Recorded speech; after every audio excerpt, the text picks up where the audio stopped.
자, 첫 번째 사건입니다. 청주의 고교에서 고교생이 흉기를 휘둘렀습니다. 6명이 중경상을 입었습니다. 자, 청주의 한 고교에서 교사와 상담 중에 폭력 행동을 벌인 한 학생, 복도로 뛰어나와 흉기 난동을 벌였습니다. 교장과 교직원 등 4명이 중경상을 입었고요. 학교 밖으로 도주를 했고 행인 2명을 공격하기도 했습니다. 인근 저수지로 투신을 하기까지 했는데요.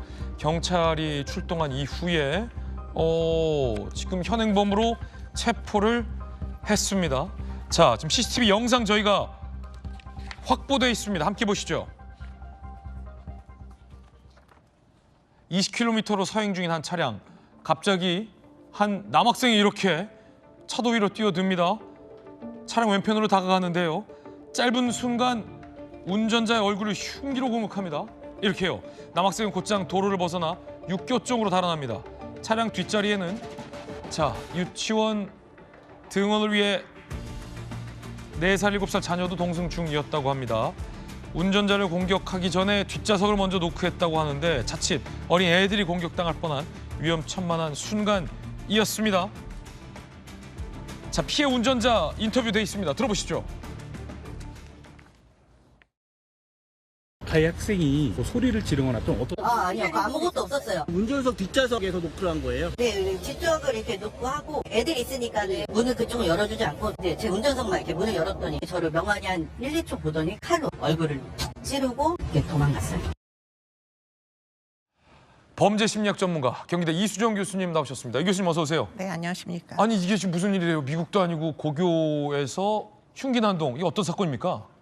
일단은 이제 어저께 오전에 일어난 일이고요. 학교에 이제 특수반이었다가 1학년 때 지금 2학년 돼가지고는 통합반으로 일반 학생들하고 같이 교육을 받는 아마도 이제 입학할 때 경계선 지능이었다고 알려지고 있는 친구에 의해서 결국은 이제 2월 달부터 계약을 했는데 아마 뭔가 좀 문제가 있으니까 아마 선생님 상담을 하셨겠죠. 네네. 그래서 상담을 하던 와중에 돌발 행위가 일어나서 학교 내부에 있는 인사들이 한 4분 정도 다치시고요. 예. 그리고는 이제 그걸로 도주하고 끝났으면 이 문제가 이렇게까지 이제 일파만파되지 않았을 텐데 문제는 도주를 하던 와중에 길거리에서 이제 뭐 어떻게 보면 빨간불에 정차되어 있는 차에 유리창 문을 아까 말씀하신 대로 똑똑 두드리고서는 한참 들여다보다가 결국은 운전자에게 또 다른 피해를 준 일반인 행인이 두 분이 또 이제 피해를 당한 그리고는 또 도주하다가 본인이 또 저수지에 빠져요. 예. 그게 이제 어떤 뭐 자해 행위인지 아니면 실수인지 그것까지는 지금 모르겠습니다만 네네. 범행 동기가 일단 불분명하다는 게 이 사건의 제일 큰 문제로 보입니다.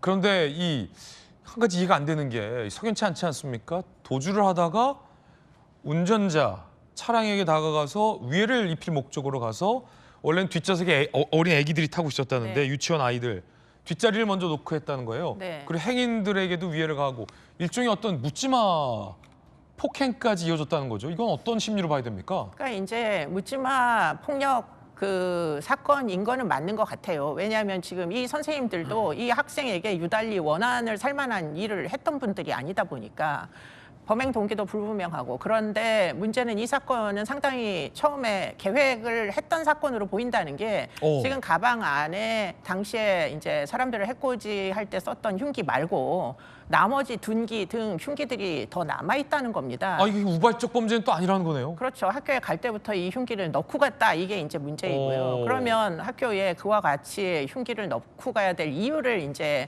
수사관들이 찾아내야 되는데 아마 추정컨대는 이 친구가 이제 아무래도 취약성이 있다 보니까 경계선 지능이다 보니까 이 주변의 사회 환경을 이해하는 데에 상당히 그 오해가 있을 수 있어요. 이런 친구들은. 네. 그래서 지속적인 상담이 있어야 됐었는데 문제는 반이 2반이 있는데 특수교사가 한 사람밖에 없는데 지금 이제 대상 학생들이 거의 10명이 넘는다고 지금 알려지고 있거든요. 그러니까 학생들을 세세하게 상담을 하지 못한 채 문제는 아마 그 안에서도 문제를 일으켜가지고 일반 학생들하고 같이 통합 반으로 옮긴 것 같아요. 일반 반으로. 그렇군요. 그러다 보니까 아무래도 본인의 취약성이 있는데 나머지 이제 학생들이 자기를 쉽게 받아들이지 못하고 그게 아마 제일 큰 문제 불만이 아니었을까 이런 생각이 드는데 요즘 친구들은 그렇게 불만이 있고 남에게 뭔가 좀 앙심을 품으면 대부분 온라인으로 잔혹물을 관람을 합니다. 그게 결국에는 흉기를 이렇게까지 많이 가지고 학교를 가게 된 그런 경위가 아닐까 이런 생각이 들고요. 예. 그 부분에 대해서 이제 좀 더 조사를 해야 되는데 지금 이 사건에서 제일 안타까운 부분은 특수반에 대한 관리가 굉장히 부실하다는 거예요. 네네. 지금. 예, 그래서 한 사람의 선생님이 관리할 수 있는 학생 수가 너무 많다. 더군다나 이 학생 같이 이렇게 이제 외연화된 뭐 액팅 아웃이라고 우리는 얘기하는데 그런 경우에는 약물이 필요하거든요. 그런데 지금 그 부분에 대해서 지금 전혀 보도되고 있지 않습니다. 네, 굉장히 핵심적인 질문을 이수연 교수님 또 짚어주셨습니다. 자, 뜨거운 사건 함께하고 계신데 지금 살인미수 혐의를 두고 경찰이 수사 중이라고 하는 건데 이수연 교수님 그러면 범죄 심리학적으로도 이 가해 학생이 누군가를 살해할 목적으로 범행 도구를 미리 챙기고 사전에 계획했다. 경찰은 지금 이 가능성까지 보고 있다는 말이군요. 네, 그렇게 이제 수사는 하고 있는데 아마 뭐 지금 대상이 특정이 되어 있지 않다 보니까 그 혐의가 뭐 마지막까지 인정이 될 수 있을지 여부는 지금 현재는 알 수가 없어요. 네. 일반적으로 살인 미수라고 하려면 일단 최소한 누구를이 있어야 되는데 지금 그 부분이 지금 특정이 돼 있는지 지금 전혀 알려진 바가 없고요.